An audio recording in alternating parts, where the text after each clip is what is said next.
Trainer Education webcast, The Power of Visual Communication with author Christine Martell, hosted by HRDQ. Before we begin, please note there is a question and answer button located at the top right-hand corner of your screen. During our presentation, please feel free to submit questions using that button.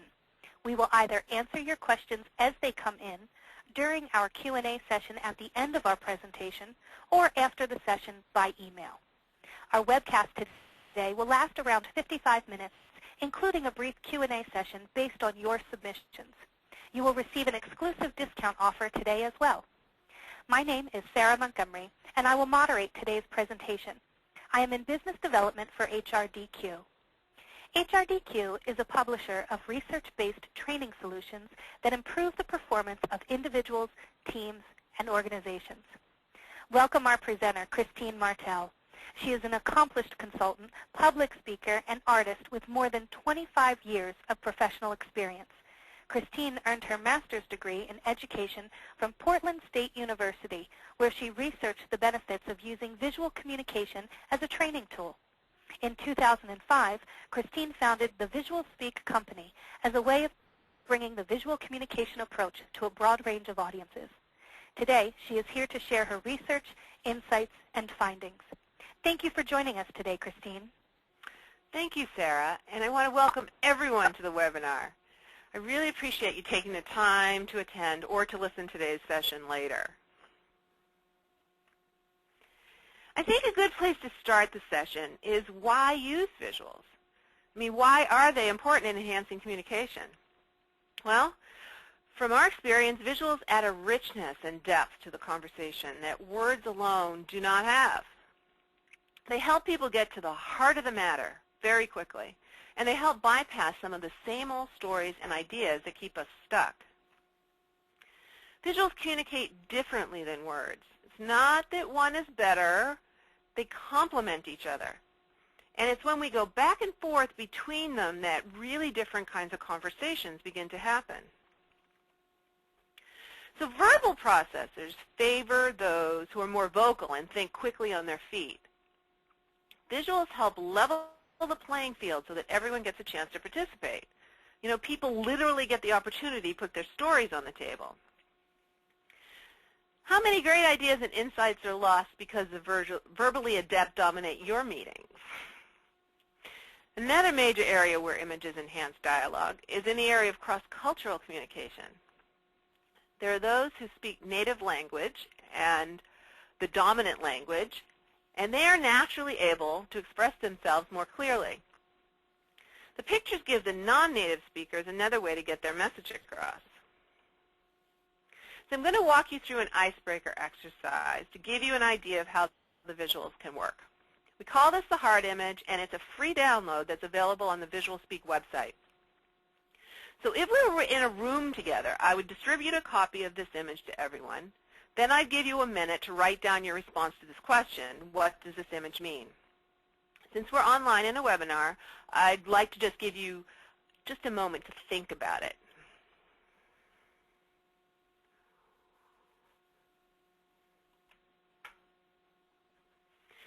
We've asked this question to thousands of people around the world. Most people think it's a restricted love of some kind, wounds, heartache, heart attack, or they take it as a personal message that they need to lose weight. The next group responds really in the opposite way. They think the image represents joy, and it speaks of the limitlessness of love or the connection between the heart and the gut. The rest of the people are interesting by virtue of being unexpected. They include things like blindfolded mice and women's bathing suits. From this, we've learned that the meaning of images is really determined by the viewer, and that the viewer is affected by a mix of their culture and their own past experience. So what happens when you use visuals to spark conversation? Well, as a facilitator, you'll notice there's a lot of energy in the room. The participants are engaged. When people select photos in response to a question or statement, they select images that are meaningful to them. And I just want to emphasize that. People select images that are meaningful and therefore important to them, and that's the key to getting and keeping them engaged. When using the visuals, they tell stories. Stories about what's important to them, stories about how the world looks through their eyes, and often the stories are told with a lot of passion.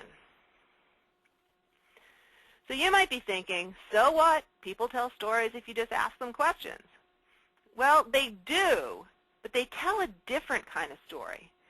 Perhaps one that's more familiar or rehearsed, or one that's been told over and over without thinking much. You know, the stories that revolve around job titles or roles. And they're often stories about what we think we can handle or what we think others want to hear. There's a kind of rehearsed comfort in these words-only stories. But the kinds of stories that people tell change when images are introduced. Pictures, photographs, visuals of all kinds evoke some of the same elements of a words-only story, but then they add the chance of viewing it in new ways. Using the visual tools creates the opportunity to surface the subconscious, the unconscious, and the unintentional, but relevant. The brain processes pictures differently than it does words, and it responds more holistically. Have you ever heard someone say something like, I don't have the words, but I can see it in my head? Or have you looked at old photographs from your childhood and had memories come rushing back? You know, maybe memories of a smell or a taste, the humidity of a summer day, or the bone-chilling cold of playing in the snow? Well, that's because our brains are wired to store and process this visual imagery. It helps us make sense of the world. And these mental visuals help capture and express the relationships between ourselves and everything that's around us. Using visuals to facilitate conversations help people to make associations and connection to information that's not always directly accessible. They can take leaps in their thinking because they're getting out of their literal analytical minds. We also had the benefit of creating more engaging processes, increasing the participation level of our groups, and having fun while we accomplish our tasks. And don't ever doubt the power of increased learning through having fun, especially when it comes to adults. The Visual Speak image set is an experiential process tool. It's a collection of 200 images and a user manual that's created specifically for enhancing communication. The image set's been tested with a wide range of people from various backgrounds and professions, and it's been used in many different ways by a broad spectrum of professionals. I'm going to give you a rough sketch of how the image set was developed. We wanted to understand what visuals could do to deepen communication and spark insight. So we laminated over 10,000 images cut from books and magazines. I tested pieces of the process on just about everyone I came in contact with, friends, families, colleagues, classmates, every group I was a part of. I sought out people who were born in or who had lived in other countries, as well as people from the diverse groups here in the United States. While it might seem to be a simple set of generic pictures, we actually went through a complex testing process over a 2-year period. This helped us to determine which visual elements contributed to enhancing communication and which elements impaired it. Once we understood what worked, we spent another year photographing. We took over 20,000 photographs so that we could select the best images for the tool to work consistently across a broad spectrum of processes. So I've talked a little about why visuals are effective and how we develop the image set. Now I'd like to take a bit of time to tell you about the facilitation model we use that applies to many other kinds of processes. Generating new insights involves an iterative process of divergence, where we're expanding ideas, and convergence, where we reduce or focus them. Successful outcomes require managing the movement from one phase to the next. So lots of processes move from brainstorming or some other divergent technique, and they go right into converging. This often results in identifying a solution that's hasty and watered down. So if we're looking for consistently better outcomes or strategic insights, we need to move through the process with a few more steps. Visual Speak uses a variation of the diverge-converge process, and I'm going to explain each piece and relate it to the whole as we go. We begin by looking at our audience. Who are they and what do they want to accomplish? It's the same as many other processes. We assess who we're working with, and then we get very clear about what we would like them to be able to do at the end of the engagement. The next step is to develop the framing question. The framing question is the bridge between the participants and where they want to go. It's open-ended, and it strives to drill down to the essence of where you want the process to take you. Examples of questions we often use are, who are you? What do you bring to the team? What is conflict? What is leadership? Or what do you see in 5 years? When we go through the Visual Speak process, we give each person a piece of background paper. The paper creates the space for them to answer their question. To generate the ideas, we go into the diverge stage. Participants go through the image set to find pictures that speak to the framing question. Then they assemble the images on the paper. The process is done very quickly. No more than 5 minutes is allowed, because we found that the results are much better when we don't give people a lot of time to think. Giving them more time allows them to get into their heads and to analyze. We're not looking for analysis at this point. We want them to delve into the richness of their whole self. The reflection stage is the one that's often overlooked. Many people literally have no time to think at work. There's a lot of pressure to get the answer quickly and to move on. And yet, when we're trying to solve these complex problems, the part of the process that can really help us solve them gets shortchanged. The reflection part of the process gives us the space we need to allow all of the threads of ideas to realign in new ways, for new patterns to emerge, and for outlying perspectives to affect us. Remember those people that said the heart image looked like mouse ears? Well, those perspectives really help us to think in new ways. So this stage is critical for generating the best outcomes. The converge stage helps us to coalesce the ideas into a story that's different from the one we started with. In the Visual Speak process, each person is offered the chance to tell their story from the images they selected. The content of the story, as well as how the person constructed it, offer insight. Listening between the lines and looking for visual cues help people to surface additional information and insights.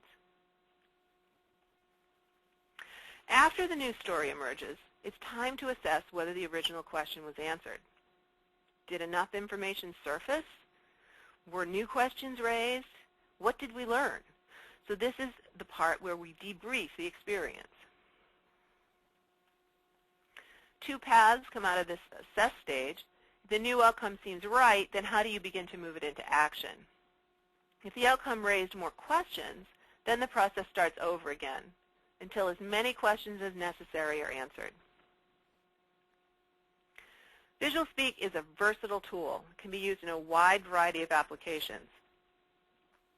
In its simplest form, it's a highly effective icebreaker which you can use to start any meeting. It's also effective as a debriefing tool. And because it's so customizable, you can use it for more complex processes. I'd like to give you some specific examples of how the Visual Speak image set's being used. The first is a case study from one of our longest-term customers.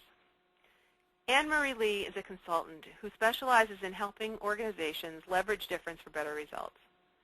She uses Visual Speak in a long-term training program for a global sports company. The participants come from Asia for a 7-month immersion where they work alongside their U.S. colleagues. The company relies on independent manufacturers based in many countries. All of them need to interface with the U.S. headquarters. As you can see from the slide, there are significantly more employees in these factories than there are in the company itself. 30,000 employees as compared to 800,000 working for the contract manufacturers. The participants in the program are footwear developers from 6 different Asian countries. They're being groomed to be leaders in the liaison offices and factories that produce products for the U.S. parent company. They're selected for their core competencies, their communication skills, and their leadership potential. This is a long-term training course, and it's designed to support the developers worldwide, so they have a thorough understanding of the product development process from the headquarters perspective. They also learn about various aspects of U.S. culture, include how it relates to cooperation and to sports. According to the leaders responsible for the global team, they were dealing with interesting cross-cultural and interpersonal dynamics with some strong feelings that the others just didn't get it. They needed a program to address not only the differences between the various Asian cultures and American culture, but also the difference between standard business culture and this company's business culture. The program itself seeks to develop a range of hard and soft skills. Visual Speak is used 3 times in the course. At the beginning of the program, it's used for team building. Participants assemble images to introduce themselves. It's particularly helpful since there's a wide variety of native languages and ability to speak English. They need to get comfortable with each other quickly while they're also adjusting to a new place and culture.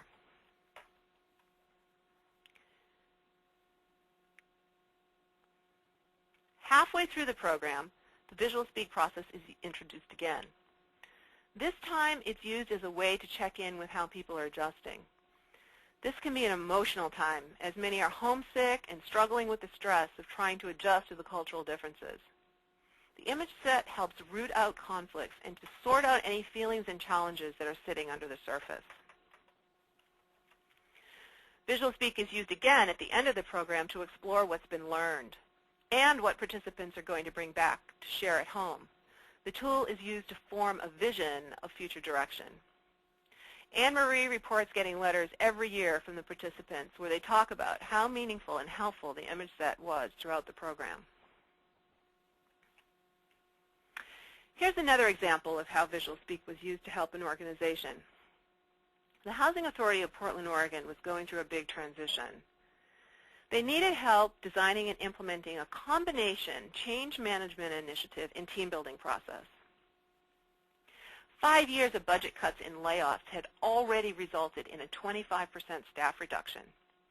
Even though the demand for services was rising, no new employees were being hired and the remaining staff had to take on more responsibilities. How many times can you ask for a change without people getting discouraged?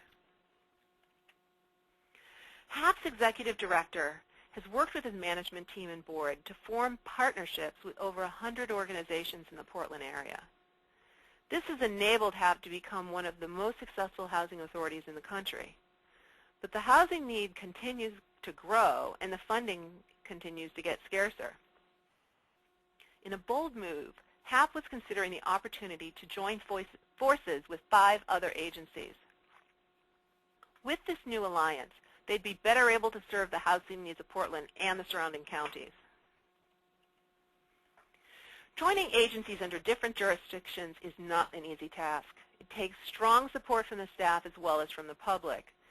If the proposal were to become reality, it would mean significant changes for everyone at HAP. So Visual Speak was brought in to help present this news to the staff and to get them on board.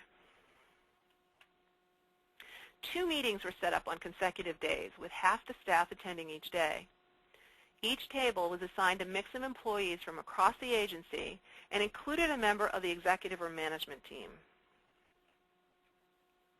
The meeting opened with a speaker who told the story of housing authorities across the nation to help people understand the history of the challenges that were affecting them. This was followed by the executive director announcing the intention to merge with the other agencies. It was too early to know any of the specifics of what it would mean for people's jobs or anything else. Next came Visual Speak's process. Everyone was asked to quickly select photographs and assemble them on a piece of construction paper in response to the question, how can I contribute to the dreams of the agency? People in turn described their images to the others at the table. The energy in the room was very high and everyone was engaged. The executive director kept saying, "I can't believe they're talking. My staff never talks like this." After everyone told their individual story, each table was challenged to come up with a group image. The framing question was modified to say, how can we contribute to the Dream City Agency? A few more guidelines were introduced. Each person had to contribute something. They could choose from the images from their individual selections or new ones, and one person at the table had to take notes for future reference. When all the groups were finished, each table selected someone to give an overview of their group image to everyone in the room. The stories were upbeat. There were lots of creative ideas about how to align the organization to do what was best for the clients. The stories were consistent across the groups. Awareness that there would be lots of hard work, but a willingness to do whatever it would take was the overarching theme. Amazingly, the focus was largely on how to serve the clients more effectively. The executive team was very pleased at how smoothly the two meetings went. What could have been very disruptive to team morale was instead a galvanizing force for rising to the challenges that lay ahead. An added bonus was that each member of the executive and management team had the opportunity to hear from 22 staff members over the 2 days. Management participated alongside of the staff, and they shared their stories with them. All the levels of the organization got to see each other more clearly, and that they were committed to the same goals. I'd like to talk a bit about using visual speak in conflict and strategic visioning. I can't show you the same kind of complete case studies due to the proprietary nature of that work, but I want to share a few other things with you. There are different approaches to exploring conflict with visual speak. A direct way is to have people make images about how they see a particular conflict. But you can also approach it more generally. We've intentionally not included photos where people appear to be in conflict, since in our testing, we saw that they didn't really help people to get into the deeper levels where resolution was possible. Instead, the set includes photos such as this one, where there are many possible descriptions of what might be going on. So whether you're doing a conflict exploration process or any other type of process, the set is designed to encourage people to create their own metaphors. In our testing, we discovered, in general, images of obvious metaphors didn't encourage the deeper dialogue. So here's another photo that suggests conflict to people. But I want to know what you think. Are these dogs playing or are they fighting? My guess is that you 50-50 would say one or the other, because that's what usually happens. Now, as the photographer, I know they're playing, but how you interpret the image is affected by your past experiences. Using visual speak to do conflict resolution has a few advantages. It can help you identifying the underlying conflict very quickly, beyond just what people are saying it is. It can help the people who are having the conflict to literally see each other's perspectives. And the really interesting part is that the process can take some of the explosiveness out of the situation because people shift their focus to the images and away from the other people. So let's take a look at visual speak and strategic visioning. We tailor each visioning process to the specific needs of the organization we're working with. The image set is used independently and in conjunction with other tools and processes, depending on the desired outcomes. At all points of the process, we pay attention to how the conversation happens. This is because how the conversation happens contains as much information as the content that's actually created. So, for example, we think about how are your team members participating or not? Is someone dominating the process? And if so, how are others responding to that? Is everybody being included? Is there conflict? And if there is the conflict being addressed or is it being glossed over? All these elements are important because ultimately your team has to carry out the vision that's created. And if there are any existing roadblocks, they need to be dealt with in order to see your vision realized. One exercise for creating a vision and observing teams is to make a group image together. So this, in fact, becomes becomes a simulation of sorts. Usually we have each individual make an image based on a framing question. Then we use the same question and have the team respond to it as a whole. So the images that are on the screen were created by two branches of the same professional association. The process was used to facilitate conversations about their organizational values. The top one was made by the European branch, and it reflects a more structured approach to the process.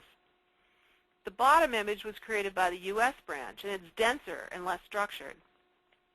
But really, the value lay in the process of having the deep dialogue. These images simply become reminders of that process for the people that participated. Another approach is to task the group with creating an image together that tells a clear story. So people begin the same way by searching for photos based on the question. The story gets discussed until there's some common agreement about what the story is. There's more conversation and exploration about what's being included or not as the group image progresses. In the next stage, the photos are combined with drawing to add more concrete meaning to the overall image. This can be done by the participants or be done by a graphic facilitator.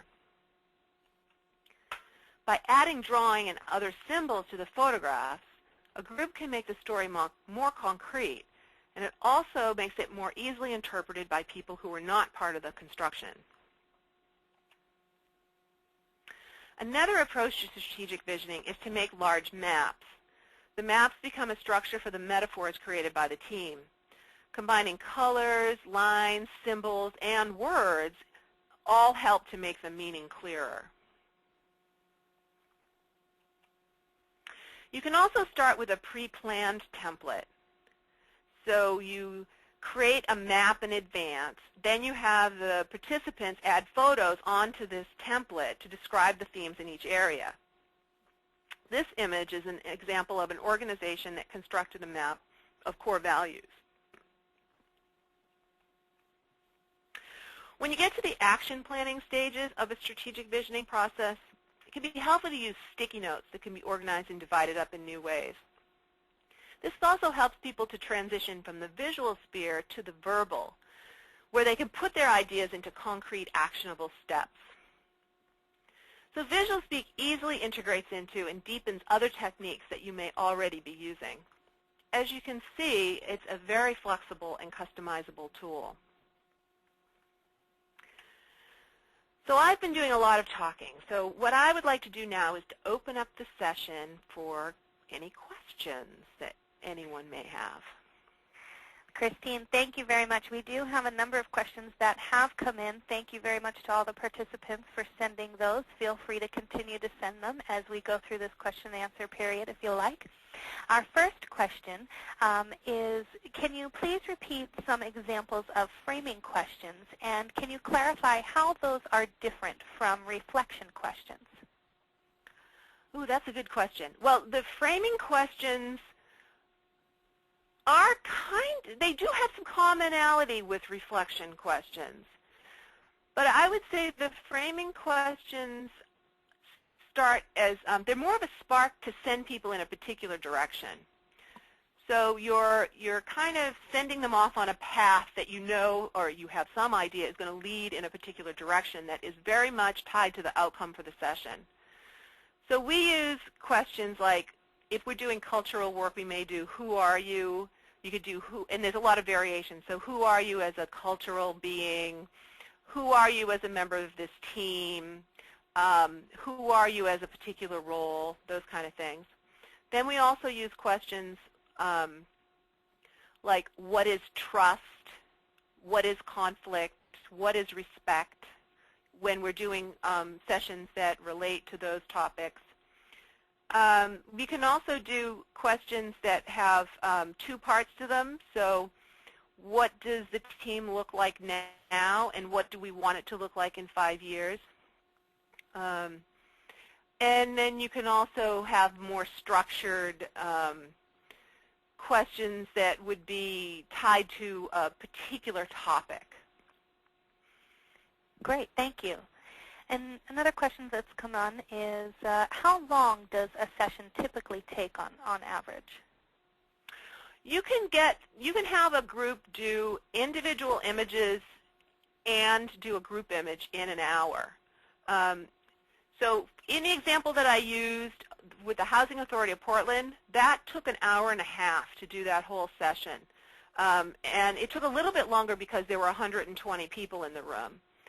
But I would say, an hour is a pretty typical introduction session for one question in a small group. Great. You mentioned that when you went through the process of identifying visuals, there were effective and there were those that were not so effective in facilitating communication. What were some of the common characteristics of visuals that were not so effective? Well, we actually found it was the obvious metaphors. So when we saw things like a glass that was half full, people would put the image down and they would say things like, oh, the glass is half full. And that's it. That's all they'd say. And there's really a lot of assumptions there because everyone sees those kind of metaphors very, very differently. And we just saw that people use them as shorthand rather than having to explain it. So when we don't have a picture of the glass half full, they have to come up with their own way of expressing that. So they have to take multiple images and put them together, or they have to take you could take the pictures of the image that's on the screen where it's a bridge and they'd have to say something about, well, some people want to go toward the light and some people want to crawl under the bridge or whatever, and they have to get into the ideas behind what those metaphors really meant to them. And that's really the level of dialogue that we want to see between people because that's when they start really understanding their similarities and differences. Thank you. And we have actually some questions here around more of the construction of the collages. So one question that has come in is, do participants keep the photo collage they create individually on a piece of paper? Oh, well, no, we actually, a lot of times we take photographs of them, digital photos, and then we send them to the participants afterward. There's definitely a certain percentage of people that like to keep their images, post them in their workspaces, reflect on them, do more dialoguing with them over time. We also we take the pictures of big strategic visioning photos for people, and then we also have a gallery on our website where you can buy copies of the images. And so we've had a number of companies kind of reconstruct the collages in their spaces by framing up the different photos and reminding people that way. Great. And another question that has come in, what additional facilitation skills, beyond the basics, do I need to use the image set with a group? I would say a little bit of it depends on how you're going to use it. If you're going to use it as a simple icebreaker, most people are pretty safe to just go and ask a question, ask them to take a few images and talk about them. When you get into the more advanced processes like the strategic visioning, or if you're working with really hot topics, I would say you really need to have some solid group process skills. You need to have some facilitation skills because the tool it's not real predictable about what people are going to do. I can't say, when you ask this question, they're going to say these 5 things because they're going to say 5 million things. So as a facilitator, you have to have some capacity to think on your feet and be comfortable with what comes up in the room. So does that make sense? Yes. Yeah. I think you did answer that question well. Back to some of the topics that the Visual Speak can be used for. We have a question that has come in around coaching and if Visual Speak has been used in coaching, whether one-on-one or group coaching, and if you could, kind of speak towards some of that. Actually, we use it for coaching all the time. Our client base includes a lot of different kinds of coaches. We have executive coaches, we have life coaches, career coaches. And absolutely, it's used both one-on-one and in group coaching all the time. It's actually one of its best uses, I think. Great. And to stick with some of the topic focus here, another one asked about diversity training and how can visual speak be applied to diversity training? You know, we find with diversity training, because we do a bunch of it, that one of the things that's happened over the years, a lot of companies and people have gone through diversity training that's been kind of uncomfortable. And so they are really tired of being told that they're not doing it right or they're being biased or they're whatever. So I like to come in with Visual Speak and put something on the table at the foundation, like what is respect, because really at the core of diversity training is the concept of respect, and really engage them in a dialogue, because what I find is that there's a lot of expertise in the room. We are all working in a diverse world all the time, and you know, the participants have as much to offer as I do as the visiting expert. So I found that to be really effective, is to just get down, kind of with people and, really use this set to drive into these difficult topics and to give them a way to make it a little bit safer to talk about things that are really hard. Thank you. We have a number of questions around framing questions, actually. And so this one may put you a little bit on the spot, Christine, but okay. It may not, so we'll see. But this is a great question that came in, so I wanted to share it with everyone. Do you have a suggested framing question to address organizational change? Well, if the example that I gave with the Housing Authority was a change initiative. I mean, really, they were delivering a very difficult message to a group that, was so exhausted. They had change exhaustion. They'd been through so many different phases. So what I did find worked really great was to ask people how to contribute to the dream. So laying out the vision and then asking people to engage with it. Because usually in a change initiative, it's being delivered from above, and the job of the people in, kind of in the line is to find a way to get on board with that. You have to kind of make peace with it in some way and find a way to contribute. And, basically, I think a lot of what you're trying to do is to disengage the whining, the complaining, all of that kind of stuff that comes really out of people being afraid. They're nervous about their jobs. They're nervous about the impact it's going to have on them. So, it's kind of like appreciative inquiry, and you try to kind of flip them over into something that is forward-looking rather than into the fear part. Great. Good. You reflected on that very well. We have, I knew that it was a very detailed question. We do have another.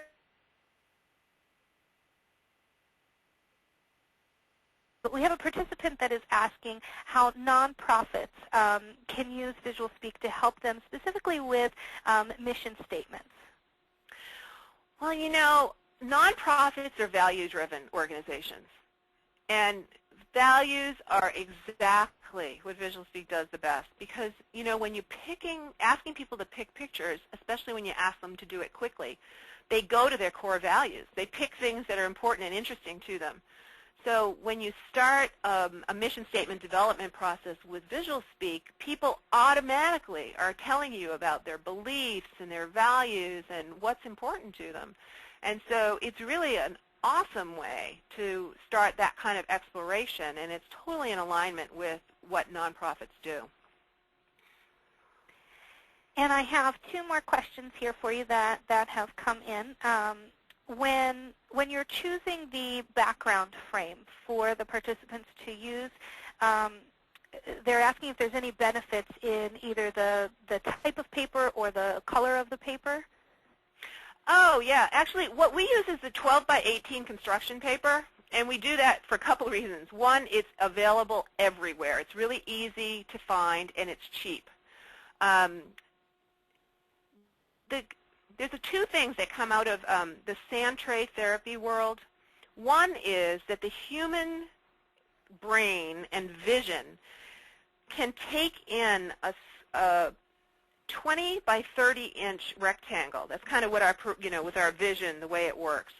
So you can take 2 of those 12 by 18 pieces of paper and put them vertically in front of you and stay within that 20 by 30. So you can do a 2-frame thing like a present and future or something like that, and it works really well. The other thing is that most people pick 5 to 7 images to make their image. So the 5 to 7 images works really well on that size piece of paper. The other thing that comes out of that world is that dark blue is supposed to help you delve deeper into the subconscious and things like that. So, you know, if you're going to do therapy or counseling or even coaching, then it may make an impact. For our purposes in the training world, we don't worry about it so much. We've done both, and we have all different colors because sometimes people just like to play with different, they like their favorite color or things like that. So we use both. And then our final question, we had someone ask, how did you learn about this? Where did this come from in your background? Well, my first degree is from the Rhode Island School of Design in textile design. So I have a traditional arts-based education where I have a strong, you know, design background and where I learned all about visual language. But really, the thing that really started me on the road was my work study. I worked in the clipping collection, which is a photographic library, and for 4 years I talked to these amazing faculty and students and alumni about their ideas about images and how they related to what they were trying to communicate. So I, you know, had that background. I knew how to catalog images. I had a collection of 75,000 photographs that were all cataloged by topic. So when I went to graduate school and started getting really interested in creating alternative tools, I had this resource.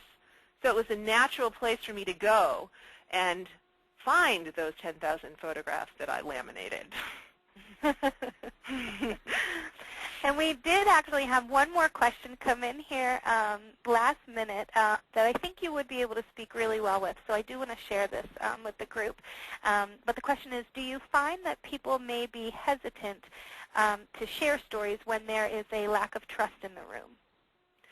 Absolutely, and that's when you use the question, what is trust? Because, you know, what is trust is one of our most powerful questions because really, you know, it's at that core of team function. And if you give people the opportunity to talk about what is trust, it really helps build trust in the room. Usually what is happening is there's behaviors that one person believes shows trust and the other person thinks doesn't show trust, and it's like we can hold trust but define the behavior that we use to express it differently, and those kinds of differences start to surface when you ask the question, what is trust? Great. Well, thank you so much, Christine. If we did not get to answer your question, you will receive an emailed response directly. Feel free to contact us with any additional questions or feedback on today's webcast. As an exclusive offer for attending today, you receive 20% off any Visual Speak game product at our website, HRDQ.com. Use the coupon code VSWebcast, all lowercase with no spaces. We do appreciate your time today and hope you found today's webcast informative.